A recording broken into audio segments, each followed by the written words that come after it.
We're delighted that Marcia can be with us tonight to talk about science for sustainability in the Rocky Mountain West.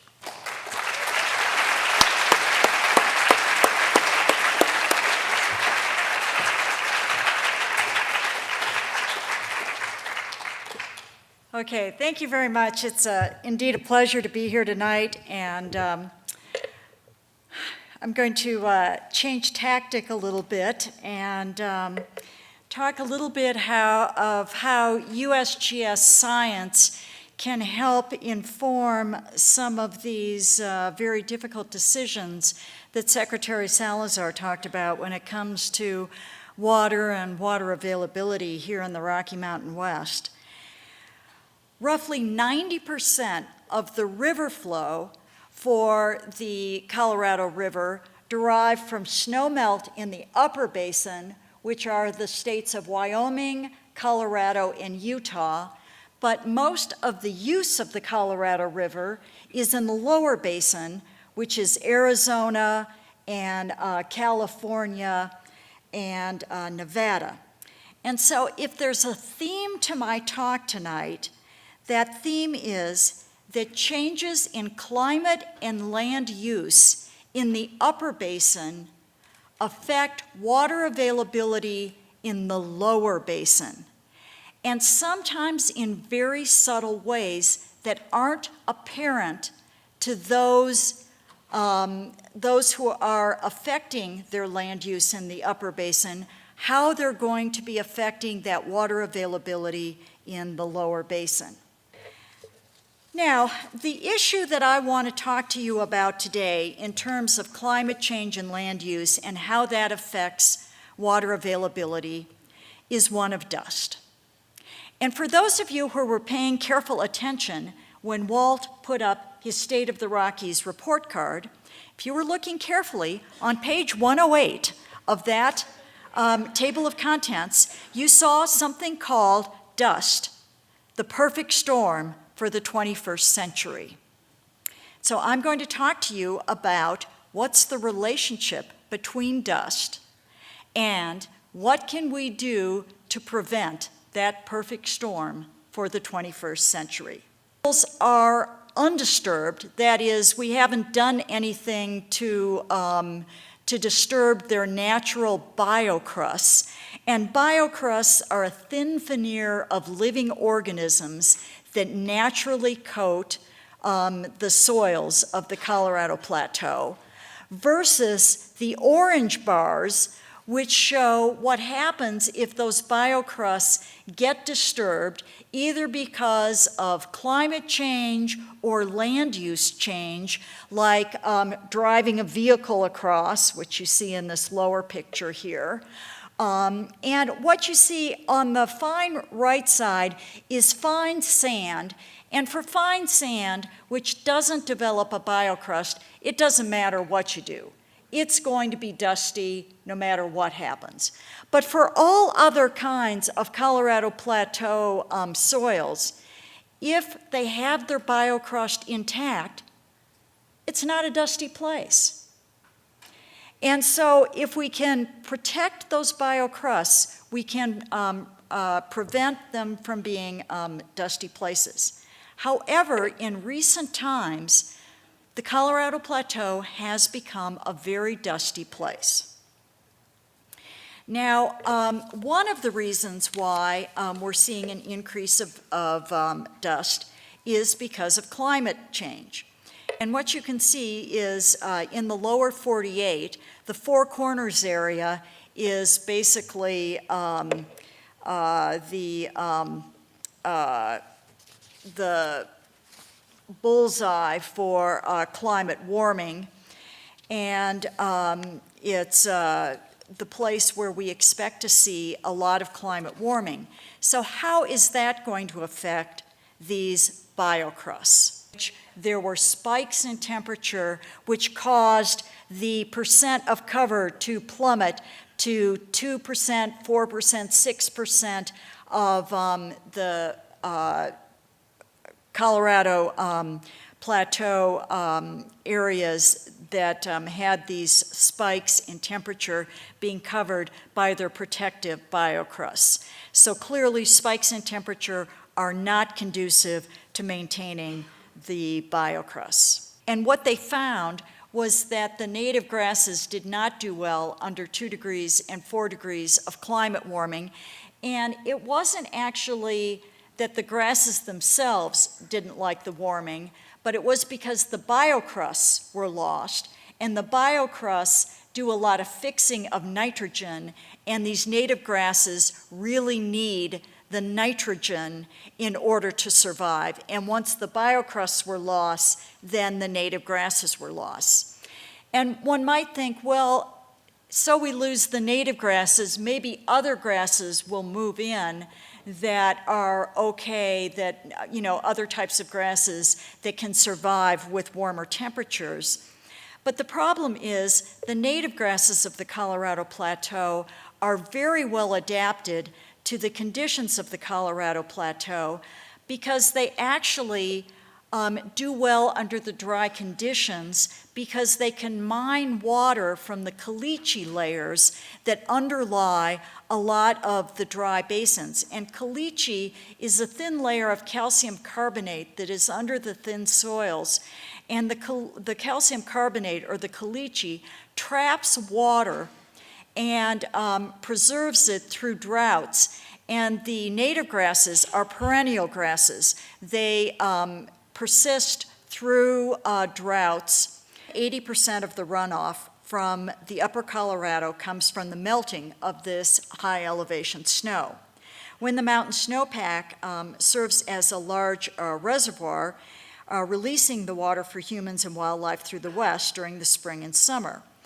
The dust-covered snow melts 50 days earlier than non-dust-covered snow. 50 days earlier, that's almost 2 months earlier. And the impact of dust on snow has been studied by a consortium of universities and agencies and has been published in some very high-profile journals. And the response is that the earlier snowpack leaves soils exposed longer to solar radiation, which increases the loss, the soil water loss. It results in earlier plant germination. The increased water loss from evapotranspiration lowers the input into the Colorado River up to 7% annually. That's 2 times Las Vegas's annual allocation of water that you've just lost with that. That's 18 months worth of LA's annual use, and it's half of Mexico's allocation of water just because of the dust problem. So the question is, what can we do to mitigate the effect of dust? Well, the first thing we can do is, remember I showed you that different kinds of dust have different amounts that they actually will erode, those histograms I showed you. Well, one thing we can do is we are mapping where those different kinds of dust are around the Colorado Plateau. This is just one map around Moab, Utah. And for example, if someone wants to have a outdoor recreation area for off-road vehicles, for people to play with their off-road vehicles, we would only want to put them in places where it's a low dust area. So by mapping the different kinds of dust, we can target the places where it's less likely to produce dust. And the other thing is, here's just dust blowing from a past fire in Utah, and we can understand the impacts of fires and other things by mapping out where these dust areas are. Other things like grazing, this just shows that dust input into the high elevation lakes were about 50 to 150 grams per square meter per year before there was much land use in the Colorado Plateau. Once large herds of stock were brought in, that increased by 5 to 8 times. But because most of this land was federal land, the federal government was able to bring in something called the Taylor Grazing Act, which in the 1920s to 1930s greatly reduced the size of herds. And you can see then in the 1920s to 1930s, the amount of dust then greatly plummeted due to this policy of the federal government. Now, it sort of leveled off, even though herds have further been reduced by the federal government, and it's because of other kinds of land use, such as recreation, energy exploration, cars driving on dirt roads and things like that. So it's leveled off, not due to livestock, but to other things that we probably can control, but need other policies. Well, once again, John Wesley Powell's ideas were ignored, and you saw what has happened to the Colorado River. It no longer reaches the ocean. So, two men, Ives and Powell, both military men, both of the same generation. They both looked at the Colorado River. One man of limited vision saw nothing of value. One man of great vision saw something of great value.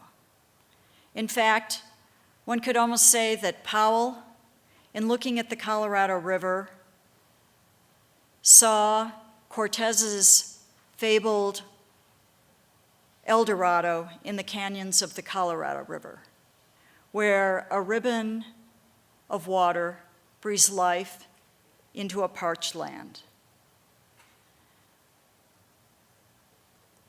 The legacy of John Wesley Powell lives on in the scientists of the U.S. Geological Survey, where they continue to use their science to help advise how science can help lead to good decisions for the future for the American West. Now, science cannot make decisions for you. They can only tell you, if you make certain decisions, what the future might be with those decisions. What you choose to do is up to you, the students of Colorado College. We've already seen how ignoring the science of John Wesley Powell has led. So I leave it to you to decide whether science will guide the future in deciding where the American West goes from here. Thank you all very much.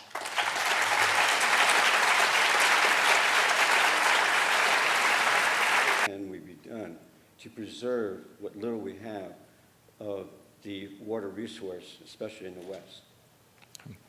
I would first say that the BLM's, in the last 3 years, 15,000 applications to drill have been processed, permits have been issued. Oil and gas is doing well, and that's across the country. Now, there are legitimate concerns that people have raised with respect to hydraulic fracking or the stimulation of wells. And so we have a proposed rule that is under discussion that will ensure full disclosure of chemicals being injected into the underground. Secondly, assure well bore integrity, because that's how you stop the contamination into the aquifers. And then thirdly, making sure that there is monitoring with respect to what happens on the flowback waters. Marcia McNutt is helping lead an effort between the Department of Energy and USGS and EPA to make sure that we understand hydraulic fracking and the dangers that it has. I'm going to have Marcia just answer that one also, because she's a scientist. Yeah, one thing, Will, that we're encouraging is looking at whether some of the brackish water from some of the saline aquifers can be used for fracking rather than using fresh potable water, so that there is, to lessen the conflict between using water that otherwise would be used for humans and agriculture, so that, and ecological purposes. And I think that would help with a lot of that conflict. Okay. Now we have one person over here. Okay, just quickly on the science and policy, I think the best way to create science that can inform policy is to make sure that it is absolutely policy neutral. Because once you produce science that has an agenda, science loses its credibility. Science has to be the facts, the straight facts, and nothing but the fact. Once you allow any personal bias to creep into the science, then science loses its credibility. As long as you stick to the facts, you lay it out there, give it to the policymakers, then they can do with it what they will. The Arctic refuge in the coastal plain, quite frankly, we do know enough about that, and we do know enough about the resources there that, in my view, they will never be developed, and we will not open up the coastal plain for oil and gas development. It is too important of a conservation jewel for America, and in our view, it is not an appropriate place for drilling. That's why we say we will support oil and gas development in the right places, but we won't support them in places where you shouldn't be doing oil and gas development. Sarah, on the Colorado River Compact and its, whether it's going to be opened up, I would say the answer to that is no. It will not be opened up. The legacies that have been created over now more than 80 years on the Colorado River Compact are ones that are so embedded in state law and the law of the river as it has become to be known through a series of U.S. Supreme Court decisions as well as acts of Congress, that it would be, frankly, impossible to open it up. Now, that doesn't mean that an effort that we started when Stuart Bliss was Chief of Staff to Roy Romer and I was Executive Director of the Department of Natural Resources won't help us resolve many of the issues that we face on the Colorado River, including how we deal with water shortages, including how we deal with environmental needs for water supply, including how we further the recreational opportunities on the Colorado River, including how we deal with the areas downstream of the border in the Delta in Mexico. So we have a lot that we're working on that hopefully will help us address some of those issues. And when I think about the Colorado River as a whole, yes, it's a water-short river. Yes, there were erroneous assumptions made on bad science and bad information in the 1920s.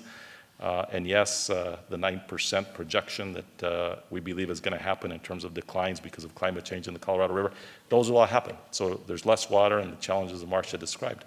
But that's a water management challenge from my point of view. You know, how do we with those challenges have the kind of water management capability on the Colorado River so we can address all the different demands? If you think about Abraham Lincoln, in the midst of the bloodiest war that America has ever been in, bloodier than World War II and World War I, over 500,000 Americans died on our own soil. And he was struggling, yes, at Fort Monroe with the Emancipation Proclamation and trying to figure out the meaning of that great war. And yet, during the midst of that war, he set aside the lands that became Yosemite National Park. And fast forward to another time of our great change in America through the Industrial Revolution and what was happening at the beginning of the last century. And you had a Republican president, Teddy Roosevelt, who goes on to become the wilderness warrior and who did so much to create the wildlife refuge system and the national park system as we know it today. He did it then, in the midst of those times. And then forward to another Roosevelt, a Democrat this time, Franklin Roosevelt. And it's a time of the Great Depression, a time when unemployment is much higher than it is now, a time when the Great Dust Bowl is devastating communities across Kansas and eastern Colorado. Those were difficult times. And yet, Franklin Roosevelt went on to become one of the greatest conservation presidents because he recognized that how man and nature lived together in balance was very important. And so there were more wildlife refuges created under FDR than under any other president. And he did it in those tough times. And then John Kennedy, in the Bay of Pigs, in the midst of the question on their plate, was whether or not we're going to have another nuclear war. That was a question on his plate when he and Robert Kennedy and Stuart Udall suggested to the Congress of the United States that they pass the Land and Water Conservation Fund. And so when President Obama and I speak about conservation, and we speak about the America's great outdoors and the conservation ethic of America, we look to those roots of ours for inspiration. And that's why no matter how hard the issues are, no matter how many people are out there wanting me to be fired because I'm not bringing gas prices down fast enough, I know we're on the right side of history. Thank you all very, very much.